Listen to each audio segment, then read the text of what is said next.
我的名字叫奥德修斯，我刚刚打完一场长达10年的特洛伊战争，睡在泥水里，吃着发霉的干粮，看着身边的兄弟一个个倒下，身上多了10几道疤。但好消息是，我们赢了，而且赢的关键是我出的那个著名的特洛伊木马，我成了英雄。你带着满船的战利品，还有12艘船，几百个跟着我出生入死的兄弟，准备回家。我的家在一个叫伊萨卡的小岛上，那里有我的老婆，还有我离开时才刚满月的儿子。我现在满脑子想的就是回到家，舒舒服服地过完下半辈子。但你不知道的是，这场名为回家的噩梦才刚刚开始。这不是一个浪漫神话，这是一个关于被众神玩弄，经历无数血腥与死亡，最后为了夺回一切而进行残酷屠杀的真实故事。我的回家之路从一开始就注定不会顺利。首先是10连人岛，我们在海上漂流了很久，来到了一个长满奇异植物的岛屿。我派了几个兄弟去侦查，岛上的原住民给了他们一种叫莲花的植物，这种花有着可怕的魔力，吃下它的人会瞬间忘记自己的家乡，忘记自己的妻子和孩子，忘记所有痛苦的记忆。他们不想再航海了，只想永远留在这个岛上，每天吃花睡觉，但我不能让他们留下。你亲自冲过去，揪着他们的头发，把他们强行拖回船上。他们哭喊着挣扎着，但我用粗大的绳子把他们死死地绑在划船的座位上，命令他们继续划桨。接下来我带着兄弟们来到了一个岛上，岛上住着一群独眼巨人。我们肚子饿了，跑进一个巨人的山洞里，想找点吃的。山洞里有羊奶，有乳酪，我们正吃得高兴。巨人回来了，这个巨人叫波吕斐摩斯，他是海神波塞冬的儿子。他可不管你是不是什么特洛伊战争的英雄，在他眼里，你们就是跑到他家偷东西的点心。巨人没有废话，直接伸出巨大的手，抓起我的2个兄弟，他像抓小狗一样把他们拎起来，然后用力往地上一摔，脑浆迸裂，骨头碎裂的声音在山洞里回荡。接着巨人把他们撕成碎片，连骨头带肉像吃零食一样生吞了下去，吃完还喝了一大口羊奶。我躲在石头后面，看着兄弟的血流了一地，连呼吸都不敢大声。接下来的2天，巨人又吃了我4个兄弟。我必须想办法逃出去。我确实很聪明，我找到一根巨大的橄榄木，把它削尖，然后在火里烧硬。接着我拿出从船上带来的烈酒，请巨人喝。巨人没喝过这么烈的酒，几口下去就醉倒了，发出震天响的打呼声。我和兄弟们举起那根烧得通红的木棍，对准巨人的独眼，狠狠地插了进去。滚烫的木棍刺破眼球，鲜血和眼球里的液体喷涌而出，眼睫毛和眉毛被烧得嘶嘶作响，眼珠子的根部在火里发出爆裂的声音。巨人发出凄厉的惨叫，拔出木棍，疯狂地在山洞里乱抓。我们已经躲到了羊群里。第2天早上，巨人把羊放出去吃草的时候，我们把自己绑在羊肚子底下，成功逃出了山洞。到这里为止，我做得无懈可击。但就在我逃回船上，船已经驶离海岸的时候，我犯了一个致命的错误。我觉得自己太牛了，我不能接受自己像个无名小卒一样逃走，我必须让这个怪物知道打败他的是谁。于是我站在船尾，大声喊出了我的名字。我的名字叫奥德修斯。我以为我在宣告胜利，但实际上我是在给海神波塞冬发送精确的定位坐标。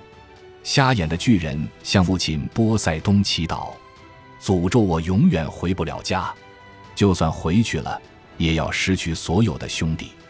从这一天起，我成了一个被大海诅咒的人。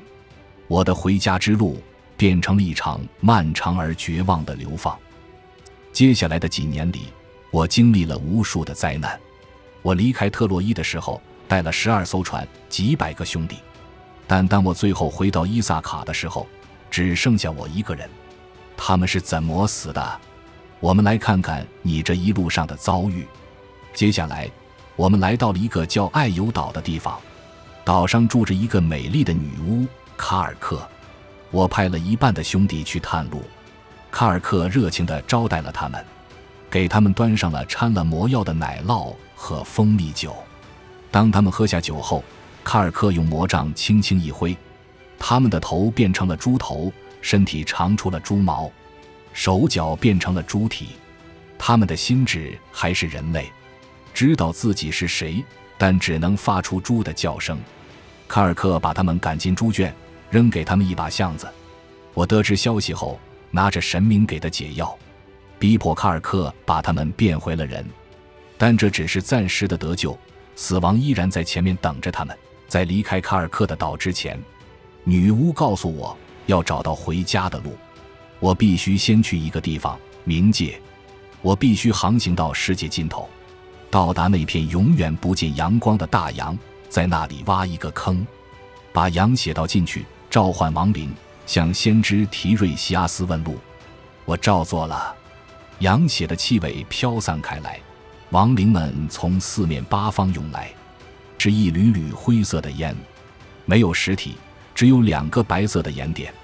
他们争先恐后地想靠近那个血坑，因为只有喝了血，他们才能暂时恢复意识，说出话来。我挥舞着剑，把其他亡灵挡在外面，让先知提瑞西阿斯先喝。先知喝了血，告诉了我回家的路，以及那些必须避开的陷阱。然后我让其他亡灵靠近。我见到了我的老兵兄弟，见到了在特洛伊战场上死去的战友。他们喝了血，认出了我，向我诉说着死后的痛苦。然后我见到了母亲，母亲在我离开后不久就去世了，她死于对我的思念。她的灵魂靠近了血坑，喝了血，认出了我。我想抱住她，伸出双手向她冲去，但我的手穿过了她的身体，什么都抓不住。她只是一缕烟，我试了3次，3次都是一样的结果。我的手每一次都穿透了她，像穿过空气一样。母亲告诉你，这就是死亡，孩子。当人死去，灵魂就像一个梦，再也没有血肉，再也没有骨骼。我在冥界的入口跪着哭了很久。离开冥界后，我们遇到了赛人女妖。赛人的歌声极其优美，但听到的人都会发疯般地跳进海里，游向礁石，最后被赛人吃掉。卡尔克事先警告过我，必须用蜡堵住所有人的耳朵。我照做了，我让所有的兄弟把耳朵堵上，但是我自己却没有堵。我想听听那传说中的歌声到底是什么样的。我命令兄弟们把我绑在桅杆上，无论我怎么挣扎，怎么命令他们松绑，他们都必须继续划船。当歌声传来时，我疯狂地扭动身体，绳子勒进了我的肉里，我大喊着让兄弟们放开我。我想跳进海里，但兄弟们听不见，他们只是低着头拼命地划。我成了世界上唯一一个听过赛人歌声还活下来的人。我们还要穿越一条极其危险的海峡。卡尔克告诉过我，这条海峡的2侧各有一个怪物，左边是卡律布迪斯，它是一个巨大的漩涡，每天3次把整片海水吞进去，再喷出来。如果我的船被它吸进去，整艘船连同所有人都会被粉碎在漩涡里，一个都活不了。右边是斯库拉，他住在峭壁上的一个洞穴里，有6个头，每个头都长着3排牙齿。他的脖子极长，可以从洞穴里伸出来，一次抓走6个人。卡尔克告诉我，不要试图对抗斯库拉，那是不可能的。唯一能做的就是紧靠着斯库拉那一侧快速划过，让他抓走6个人，换取其他人的生存。我没有告诉兄弟们，我知道如果我告诉他们，他们会吓得停下来。那样整艘船都会被卡律布迪斯吞掉。所以我让他们拼命划桨，眼睛盯着左侧的漩涡，不要回头。当我们的船驶过那段峭壁的时候，斯库拉的6个头同时从洞穴里伸了出来。6个兄弟在毫无预警的情况下被6个头同时抓起，他们在空中挣扎，对着我大喊我的名字，眼神里充满了恐惧和绝望。然后他们被拖进了洞穴里。我站在船头看着这一切发生，什么都没有做。在我所有的航海岁月中，那是我亲眼目睹的最令人心碎的景象。但我的兄弟们最终还是没有逃过死亡的命运。你们被困在了一个叫特里纳基亚的岛上，岛上有一群肥壮的牛，但那是太阳神阿波罗的神牛，谁吃了谁就得死。我们被困了1个月，船上的粮食早就吃光了，大家饿得眼睛发绿，濒临崩溃。我警告兄弟们绝对不能碰那些牛，然后我独自去了山里祈祷，结果却在那里睡着了。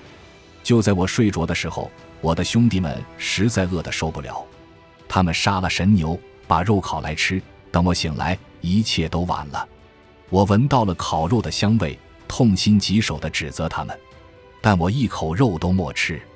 6天后，风向变了，我们赶紧出海，但太阳神已经向宙斯告了状。宙斯降下了一场可怕的雷暴，闪电直接劈碎了船只，所有吃了牛肉的兄弟全被卷入黑色的漩涡中淹死了。而我因为没有吃牛肉，抱着一块断裂的桅杆在海浪中漂浮。几百个兄弟，12艘船，现在只剩下我一个人，在一望无际的黑海中继续你孤独的漂流，整整20年，打仗10年，海上漂流10年。当我终于踏上伊萨卡的土地时，我已经不是当年那个意气风发的国王了，我是一个一无所有、满身伤痕的流浪汉。但我以为回家就结束了吗？不，你的家早就被别人占领了。在你离开的这20年里，108个当地的贵族青年天天赖在我的宫殿里，他们杀你的羊，喝我的酒，睡我的女仆。他们表面上的理由是奥德修斯肯定死了，我们要向他的妻子佩涅洛佩求婚。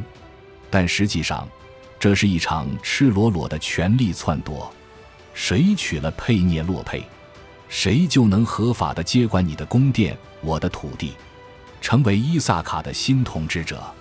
他们甚至密谋要在海上埋伏，杀掉我刚成年的儿子特勒马科斯，斩草除根。我不能就这样走进去，我只有一个人，而他们有108个年轻力壮的贵族，还带着武器。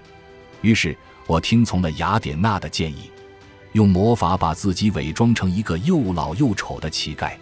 我走进了自己的家，我看着那些人在大厅里狂欢。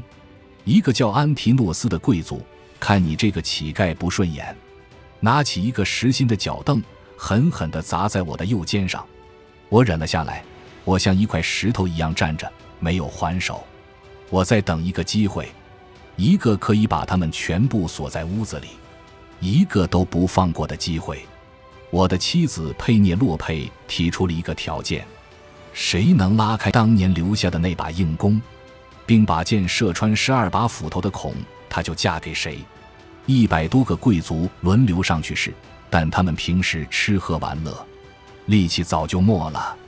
他们憋红了脸，甚至在弓上抹了厚厚的油脂，还是连弓弦都挂不上。这时候我这个穿着破烂的乞丐站了出来，我拉开了弓，一箭穿过12把斧头，然后我撕下了乞丐的伪装。我转过身，跳上门槛，堵住了唯一的大门。我的儿子特勒马科斯早就偷偷拿走了大厅里所有的武器。108个手无寸铁的胖子被我和我的儿子锁在了一个密闭的空间里。第一箭我射穿了安提诺斯的喉咙，箭头直接从他的脖子后面穿了出来，他的头歪向一边，鲜血像喷泉一样从鼻孔里喷射出来。他倒下时踢翻了桌子，烤肉和面包全泡在了血水里。大厅里瞬间炸开了锅，他们像无头苍蝇一样乱撞，有人想求饶，有人试图爬墙逃跑，但我没有一丝犹豫。我站在门口，一件接着一件，箭矢精准地钉进他们的胸膛、眼睛、肚子。有人被射中肝脏，倒在地上痛苦地抽搐；有人被射中后脑，脸重重地砸在地上。当我的箭射光了之后，拿起了长矛和青铜剑，开始了近战。这是一场单方面的屠杀，像一头刚吃完牛的狮子，胸前和脸上滴着黑血，令人毛骨悚然。大厅的墙壁上、柱子上全被脑浆和鲜血涂满。但最残忍的是对待叛徒的方式。这个人叫莫兰提俄斯，是家里的牧羊人，但他背叛了我，偷偷爬上阁楼给求婚者拿武器。我让儿子和仆人把他拖到院子里，他们先是用青铜刀割下了他的鼻子和耳朵，然后活生生地掏出他的生殖器，扔给旁边的野狗吃。最后在他在血泊中惨叫时，砍下了他的双手和双脚。杀完了男人，我把目光转向了女人。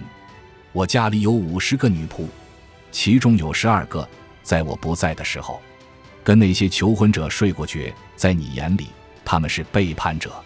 我命令这12个女仆亲手把他们情人的尸体搬出去，然后把大厅里的血迹和脑浆擦洗干净。等他们清理完现场，我儿子说他们不配死得这么痛快。于是他们在院子里拉起了一根长长的船用缆绳，就像猎人用网抓住了一群鸽子。这些女仆的脖子被一个接一个地套进绳圈里，然后绳子被猛地拉紧，他们被悬在半空中。他们的脚抽动了一会儿，但没过多久就彻底安静了。大屠杀结束了，我终于夺回了王座，我的财产，我的妻子。我洗了个热水澡，穿上了干净的衣服，我抱住了我的妻子。这就是奥德修斯的故事。经历了10年的残酷战争，10年的海上流放，看着几百个兄弟惨死在怪物嘴里，最后在自己的家里进行了一场血肉横飞的大屠杀。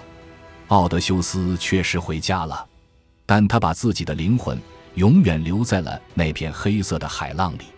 活着回来的已经不再是当年那个意气风发的英雄。